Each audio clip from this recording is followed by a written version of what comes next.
ఈ ఎర్రచందనం అమ్మి పుష్ప సినిమాలో అల్లు అర్జున్ అన్న మార్క్ అయిపోవాలా. సార్ మఫ్టీలో వచ్చినామో ఈరోజు ఒక్క ఎర్రచందనం దొంగ నేను పట్టుకునేలా. ఆగరా. ఎప్పటి నుంచి చేస్తున్నావరా ఈ పని?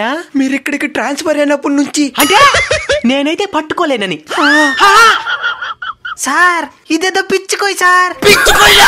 ఎర్రచందనం అనుకుని 5 కిలోమీటర్ల నుంచి మోసుకొస్తున్నాను సార్. ఎర్రచంద్రం ఏదో కూడా తెలీదా? ఎర్రచంద్రం అయితే నేను పుష్ప సినిమాలో అల్లు అర్జున్ అన్న మరి కోటీశ్వరుడు అవ్వలేనా? ఎర్రచంద్రాన్ని దొంగతనం చేసి ఎప్పుడు కావలేవు. ఎర్రచంద్రానికి యజమాని అయితే అప్పుడు కోటీశ్వరుడు అవ్వగలవు. ఎర్రచంద్రానికి యజమాని వచ్చా ఎట్టా? నవీసాయి ప్రాజెక్టులో భూమిని కొంటే వాళ్ళ దాంట్లో ఎర్రచంద్ర మొక్కలు నాటి 12 సంవత్సరాల కంటికి రెప్పలా కాపాడి వాళ్ళే అమ్మి నేను కోటీశ్వరుని చేస్తారు. దీని ప్రభుత్వ అనుమతులు కూడా ఉంటాయి. ఎంత భూమి? గజం 749 రూపాయలే. అయితే నేను కూడా కొనుక్కుంటాను సార్. ఒకవేళ మన పరిస్థితులు బాగాలేకుండా మధ్యలోనే భూమిని అమ్ముకోవాలంటే వాళ్ళే దగ్గరుండి అప్పటి రేటుకి అమ్మి పెడతారు. అయితే భూమి బుక్ చేసుకోవాలా? స్క్రీన్ మీద కనబడుతున్న నంబర్లకు ఫోన్ చేసి బుక్ చేసుకోండి. మీకు ఇంకా ఏమైనా సందేహాలు ఉంటే వాళ్ళని పూర్తిగా తెలుసుకోండి.